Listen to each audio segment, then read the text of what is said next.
Akola 24 news, एक कदम भ्रष्टाचार के खिलाफ। अकोला पश्चिम चुनाव में हिंगना रोड वाथुरकर लेआउट क्षेत्र में नारी शक्ति और मतदाता अलीम चंदानी के साथ होने से अकोला पश्चिम की राजनीति में बदलाव नजर आ रहा है। अकोला पश्चिम विधानसभा क्षेत्र से निर्दलीय उम्मीदवार हरीश भाऊ अलीम चंदानी को उनकी लोकप्रियता के कारण पहले से ही सभी जानते हैं और उन्होंने सक्रिय जीवन में समाज की सेवा की है। इसलिए अकोला पश्चिम से वंचित बहुजन अघाड़ी ने हरीश भाऊ अलीम चंदानी को अपना समर्थन दिया है। बता दें कि अकोला पश्चिम विधानसभा क्षेत्र में पचरंगी चुनाव की लड़ाई शुरू है, जिसमें वंचित बहुजन अघाड़ी ने सार्वजनिक रूप से उनका समर्थन हरीश भाऊ अलीम चंदानी को दिया है।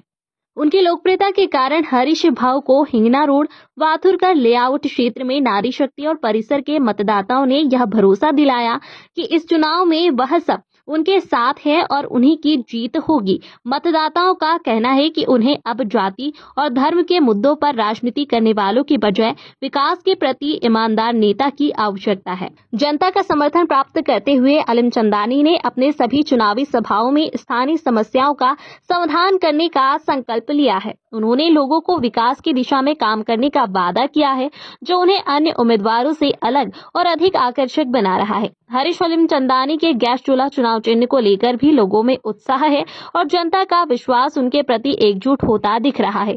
अकोला पश्चिम में उनकी जीत की संभावनाओं की चर्चा अब और अधिक प्रबल हो गई है। आजची 12 तारीख आहे। 8 दिवस नंतर आपल्याला सगळ्यांना मतदान करायचं आहे आणि मतदान करताना तुमच्या समोर जे प्रतिनिधी उभे आहेत त्यांच्याबद्दल तुम्हाला विचार करायचा आहे। मी तुम्हाला माझी माहिती देतो। मी हरीश अलीम चंदानी 1996 पासून नगरसेवक आहे। तेव्हा नगर परिषद होती, नंतर ही महानगरपालिका झाली आणि सतत मी कंटिन्यू नगरसेवक आहे आणि 2 वेळा मी नगराध्यक्ष राहिलेलो आहे। इथे जे आहे मोठे वडीलधारी मंडळी जे बसले आहेत त्यांना माहित असेल।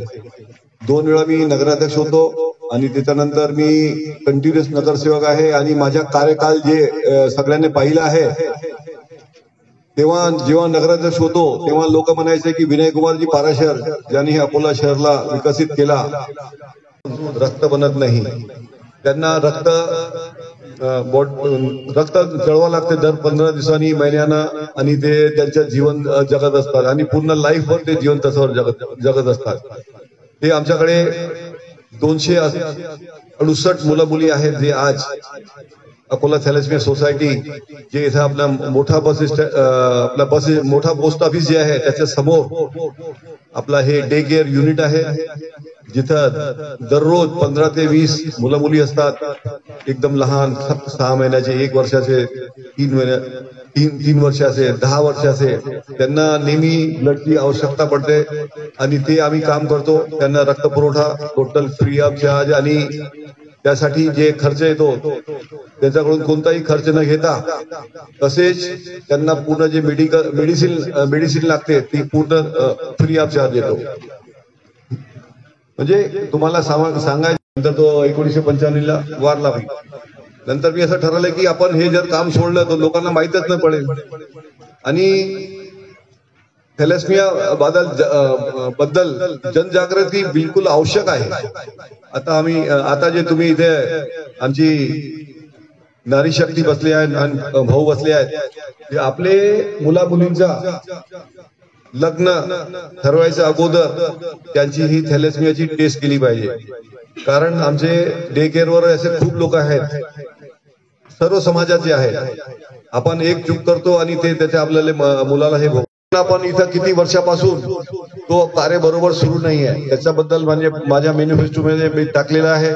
आणि घर टॅक्स जी आहे ती खूप वाढवलेली आहे। म्हणजे अकोलाचे जे पूर्ण जे हे नागरिक आहेत ते एकदम चिडलेले आहेत। ज्याची टॅक्स 3000 होती त्याला 10,000 टॅक्स केलेली आहे। तो टॅक्सवर पण आपण नक्कीच काही ना काही आपण मार्ग काढवा लागेल, आपण तो पण करू।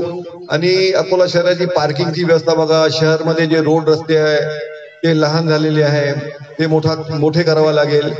पार्किंगची व्यवस्था पाहिजे आणि महिला सुरक्षाची व्यवस्था पाहिजे। आणि जे सरकारी काम करायला आपण जातो, ते राशन कार्ड असो कोणतीही गव्हर्नमेंटची स्कीम असो त्याबद्दल आपल्याला खूप चक्रा मारायला लागते. ते काही काम होत नाही, इकडे जा तिकडे जा तसंच सुरू असते. त्याच्यावर आपण सेपरेट एक कक्ष उघडून म्हणजे ज्यांचा जे प्रॉब्लेम असेल ज्याची आपण त्यांनी अप्लिकेशन लिहून देणे, त्यांचा हे जे आहे ते पूर्ण काम करून देणे, त्याच्यावर आपण स्पेशली एक कक्ष तयार करणार आहोत आणि तिथून आपण त्यांचं सर्व काम करणार आहोत.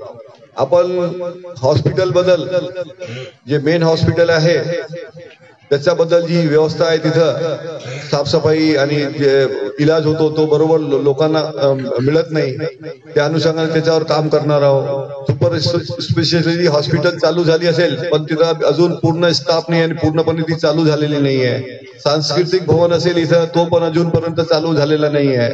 त्याला बांधून 5 वर्ष झालेले आहे पण अजून तो सुरू झालेला नाही आहे. असं खूप काही आहे सांगायसाठी आणि मी एक निस्वार्थ रूपाने आपली सेवा करायला तयार आहे. माझी वय जी आहे आता 65 वर्ष झालेली आहे. घरा मुलांसाठी आपण सगळं करून दिलेलं आहे. आता बाकीचा जो वेळ आहे ते तुमच्यासाठी करायचा आहे. तरी मी तुम्हाला विनंती करतो की मला तुम्ही आपला हे मतदान देऊन माझी जी निशाणी आहे गॅस सिगडी आणि 13 नंबर गॅस सिगडीच्या बटन दाबून तुम्ही मला सहकार्य करा. मला बाळासाहेब आंबेडकरनी मी अपक्ष फॉर्म भरलं होतं. अपक्ष फॉर्म भरल्यानंतर मला बाळासाहेब आंबेडकरने वंचित बहुजन पार्टीने मला समर्थन दिलेलं आहे, उपकृत केलेलं आहे, पुरस्कृत केलेलं आहे आणि त्यांची वोट बँक मिळून आणि आमचे माझे जे संबंध आहे माझ्या प्रभाग आणि आमचे सिंधी समाजाचे जे आहे करीबन 17,000 मतं आहेत. बाकी सगळे जे व्यापारी वर्ग आहे ते भाजपकडून जे खूप नाराज आहेत त्यांचं पण मला समर्थन मिळत आहे. तुम्ही पण कुठेही विचारू शकता, तुम्ही मार्केटमध्ये बघा, सगळ्यांची एकच आवाज आहे. म्हणून मी तुम्हाला विनंती करतो की तुमचा मला पूर्ण पाठिंबा द्यावा आणि मी इथून निवडून आता सगळं काम करेल. मी आपले विश्वगुरु आमचे नरेंद्रजी मोदी साहेब ते आमचे विश्वगुरु आहे, राहणारच आहे आणि त्यांच्याबद्दल पूर्ण सन्मान आहे सगळ्यांना, आम्हाला पण आहे.